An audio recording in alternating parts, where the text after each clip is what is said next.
kaibigan, kalyabi, mayroon ka bang problema? Sasakyan ng kotse, may problema sa makina. Tayo na kay makinistang pobre, susolusyonan, diagnostic ang kailangan. Makinistang pobre, isang magaling na mekaniko. Makinistang pobre, mayaman ang puso sa pagtulong. Mag-subscribe na kayo. Mag-subscribe kay Makinistang Pobre.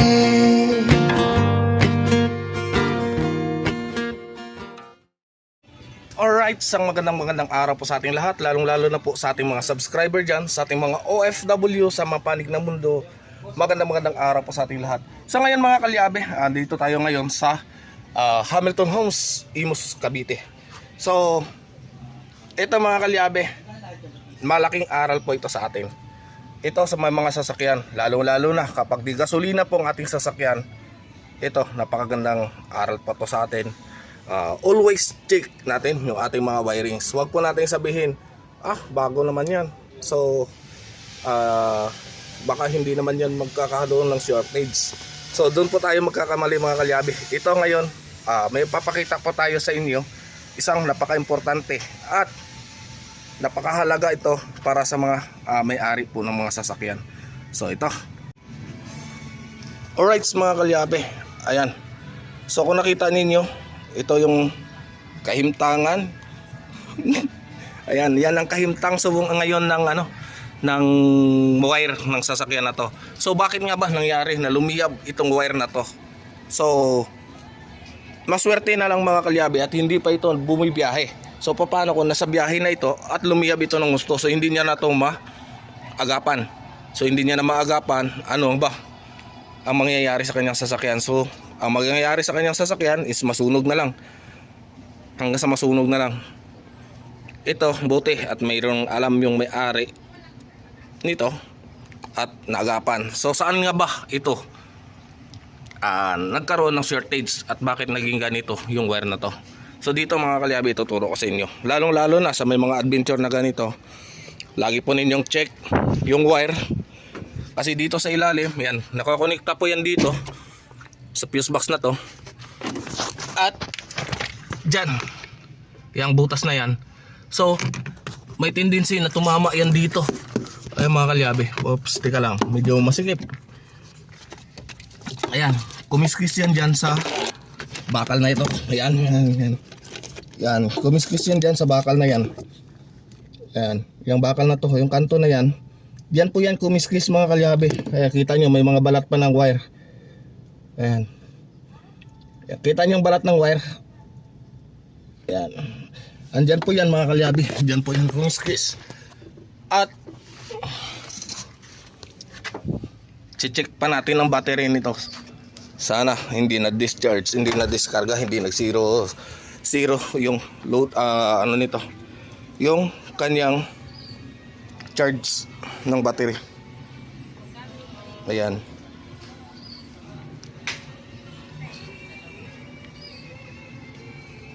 So dapat ito balot na balot ito mga kalyabe ng insulation or insulator. Ayan, dapat may mga ganito yan.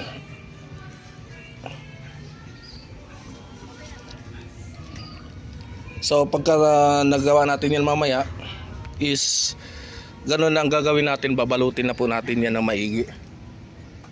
Ayan. So ito mga kalyabe, adventure ito na diesel. So kung gasolina to, baka malamang sa malamang lumiyab na itong sasakyan na to dito. So agapan po ninyo yung mga auto wire ninyo sa mga ganitong sitwasyon. Ubos. Nangyari? Kumiskis daw sa loob yung bakal. Ito nasugat to ng bakal do sa may pedal.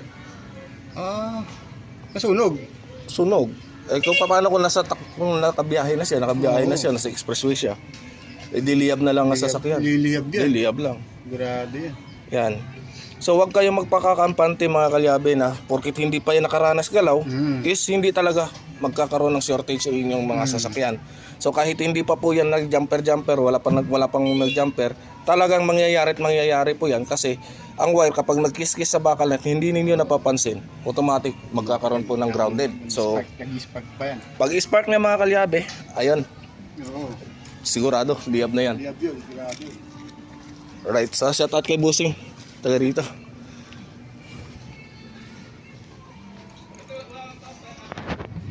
Ayan, so abangan nyo mamaya at dudugtong natin. Buti ito mga kalyabe, naka-color coded ito. Color coded na siya, hindi na tayo mahihirapan. Alright mga kalyabe, no? Ito, advice ko lang sa may mga sasakyan, lalong lalo na medyo nagkaedad-edad na po yung sasakyan ninyo, or kahit bago pa po yung inyong sasakyan, kapag nagpapa-PMS po kayo, always po ninyo ipapacheck lahat. Hindi lang po porket na tinawag ninyo na PMS lang po. Doon lang kayo sa engine, sa transmission, sa mga belt, sa timing belt, sa mga brakes. Hindi po dapat pati wires, para maiwasan niyo po yung ganitong senaryo na masusunog po yung inyong mga wires, or kung hindi ninyo maagapan, baka kasama pa po yung inyong mga sasakyan sa pagkasunog. So ito, bilang awareness lang po sa atin, ito mga kalyabe, kaya nangyayari yung ganito kasi hindi po na-check sa ating mga maintenance. So dapat i-check po ninyo yung mga wirings na inyong sasakyan kung may sumasayad ba sa mga bakal or wala. Kasi katulad nito, ayan, shout out kay Busing boss. Kasi ganito boss. Kani ko ka kuya. Yes po. Mag-inquire ako siya kung magkano. Alright mga kalyabe, ayan na, nagdugtong na natin. So ilang wire na lang yung kulang. Ayan, so ito, pagdugtong-dugtungin na natin to. Ayan. So alam ko, ito mga kalyabe, bahala na kung anong tawag nito. Alam ko maraming magsasabi bakit hindi na lang pinalitan ng harness wiring. So yung ano dito mga kalyabe, yung binabasihan natin dito is yung budget ng mismong may-ari. So kapag papalitan natin ng harness wiring, alam naman natin na napakalaki pong gastusin yan. Kaya yan, ginawan muna natin ng paraan para makaminos gastos. So pwede naman to, basta't maayos lang ang pagkadugtong ninyo mga kalyabe, at hindi na magkaroon ng problema. So ito, papakita ko sa inyo yung pagdugtong nitong auto wire para makita ninyo kung paano at para hindi magkaroon ng lost connection ang inyong pagkadugtong na wala kayong inang. So kasi dito to mga kalyabe, wala tayong masaksakan, kaya mapapansin nyo malayo naman ang bahay. So wala tayong extension na dala, at hindi naman to dito yung bahay ng may-ari mismo. Kaya ang ginawa natin is dinugtong natin na hindi natin mahihinang. So pero ito, proven na po natin mga kalyabe na hindi po magkakaroon ng loose connection, ang tinatawag natin na loose connection sa ating pagkadugtong. Kasi yung pagkadugtong natin, ipapakita ko sa inyo kung paano yung pagdugtong or pag-spline ng wire na maiiwasan ninyo yung pagkakaroon ng loose connection ng inyong mga wirings. O yan. Right, so update ko kayo. So ito mga kalyabe, no? Ayan, ganito. At wag na wag po kayo magdugtong ng wire na magkaiba yung sukat ng auto wire na gamit ninyo. So yung malaki, alam nyo na, nakita nyo na malaki yung wire, kakabitan ninyo ng maliit. So papakita ko lang sa inyo ha. Saglit, yan, ganyan. Wala kasi akong taga video ngayon. Ayan, dyan muna. Ayan, ganito lang. Ayan. Tapos pilipit nyo ng ganyan. Ayan. Para iwas po ng lost connection na tinatawag natin. Ganyan lang po yung pagkadugtong yan. Tapos butulan nyo lang yung ulo.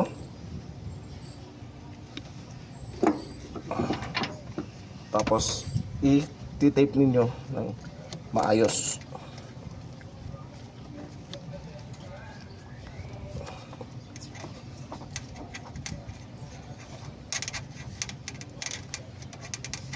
So huwag kayong manghinayang sa tape mga kalyabe. Kasi itong gamit ko ay heavy duty to na electrical tape at sa sobrang nipis niya kaya kailangan natin kapalan ng konti.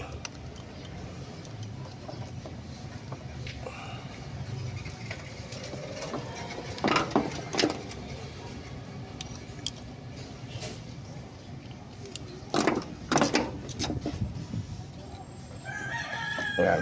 Ganito lang pagdugtong mga kalyabe. Pansin nyo? Ayan.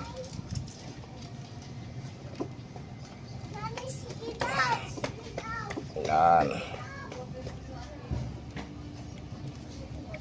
So, kita nyo. Tapos putulan nyo lang dito. Ulit.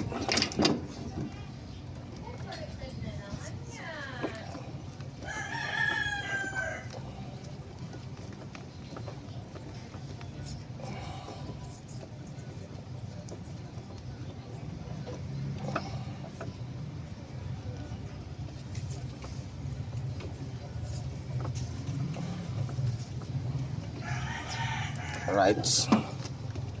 So, ilan na lang yung papalitan natin. Ito, papalitan pa natin to.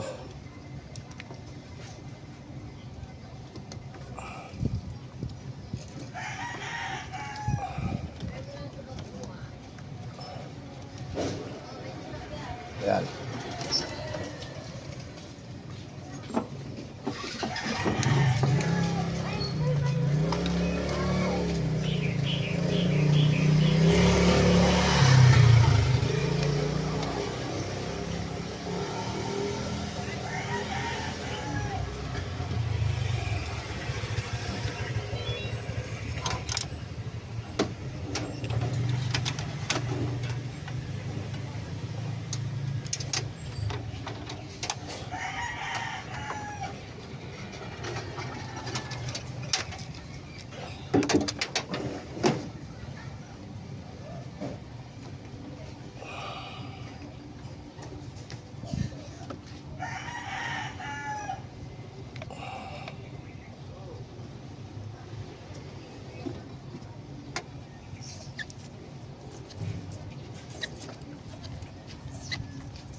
Ito mga kalyabe, wala naman tong sugat, kaso binabalot ko lang talaga siya ng tape para sigurado.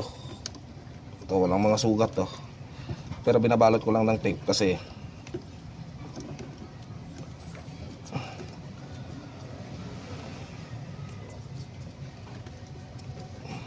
para sigurado to.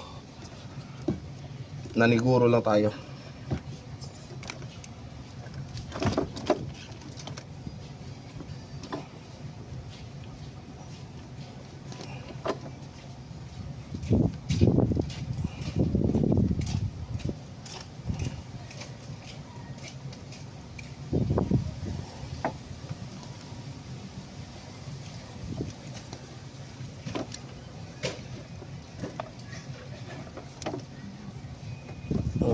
Walang mga balat daw, hindi nabalatan, kaso binabalot ko lang ng tape para sigurado talaga.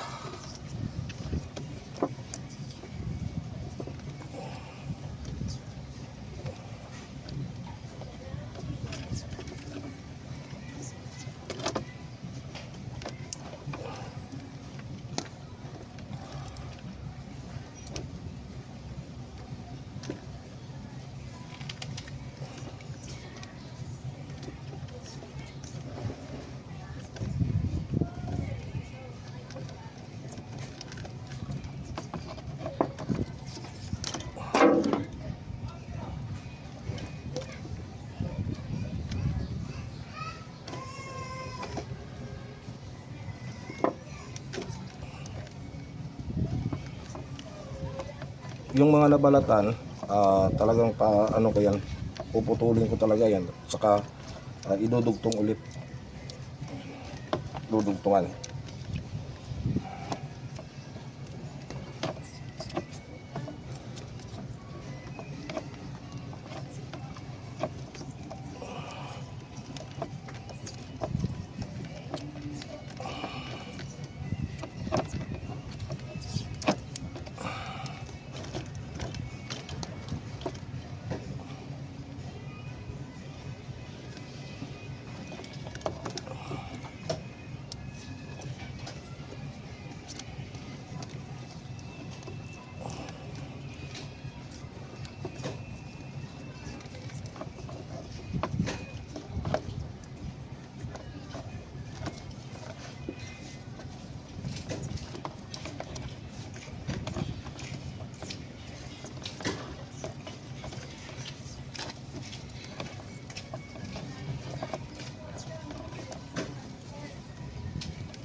So kagaya nito, yan, palit tayo nito.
Yari na to. Malapit na. Wiring mo, wiring. Oo. Sunog lahat. Anak ng puta. Saan si ito? Pumasok na. Ano pa, bumili pa ng wire. Utang na. Masyado nang malutang ng mga wire. Matagal na. Ano, luto na. Luto pa. Luto na yung mga wire. Tagal meron. Yan o, Ilang po. Utang na.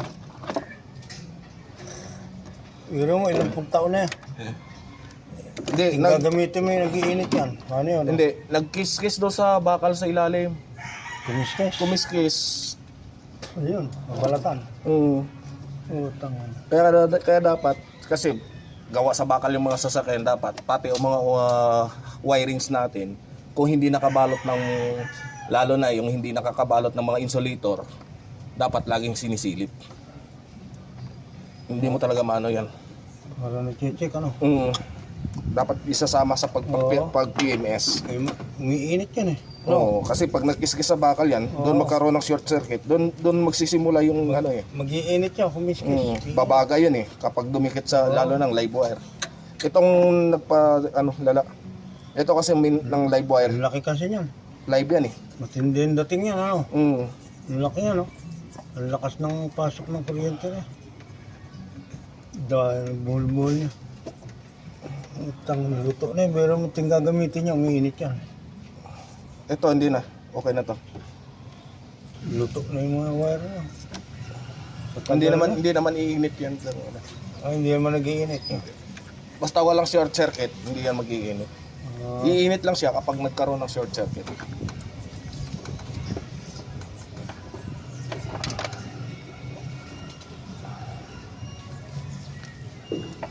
Dalawa na lang.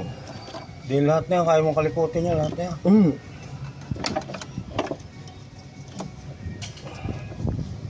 Pintura, pagpipinturahan ko ito. Opo. Doon din yun, dadalhin din doon sa bahay. Ah.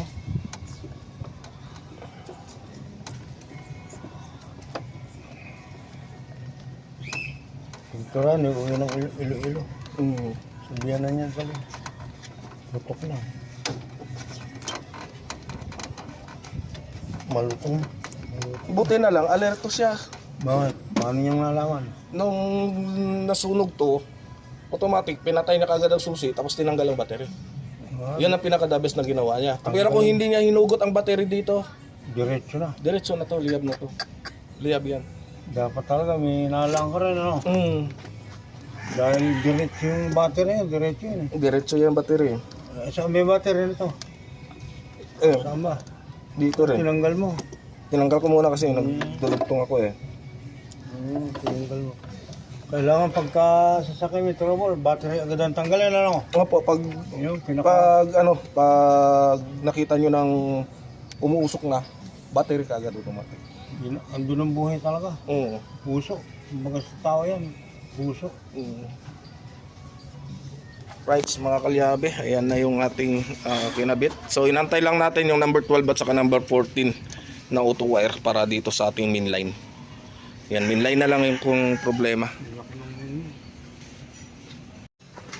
Alright mga kalyabe, so ito na, tapos na natin gawa. Ayan, so babalik na natin to doon sa kanyang tamang lagayan. Ayan, yung mga wire na balot na natin ng gusto, nadugtong na natin. So number 8 at saka number 10 yung ginamit natin yung wire sa main line. Ayan, yan ang sobra. So kakabit na natin to at susubukan natin paandarin. Alright mga kalyabe, so ayan na, nakabit na natin. Naibalik na rin natin yung bracket niya. So wala na siyang problema kahit na dito kasi sobrang kapal na po ng ating kinabit na rubber tape. Tapos dito sa loob, papakita ko sa inyo kung saan siya sumayad.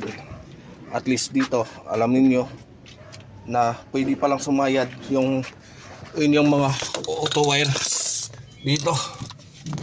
Ayan. So yung bakal na ito dito. Yan, itong bakal na to. Yan, madilim lang mga kalyabe. So hindi makita masyado. Ayan, nakita nyo yung may nut na yan, may tornilyo na yan. Yan, dyan siya kumayad. Ayan, yan. Yan, yung bakal na yan. Yan sa sumayad. So, kaya siya nagkaroon ng short circuit. At buti na lang, naagapan. Kung hindi, malamang sa malamang, sunog tong buong sasakyan. So, baka nakadamay pa ng ibang sasakyan ito. At buti na lang, naging alerto yung may-ari mismo. Alright.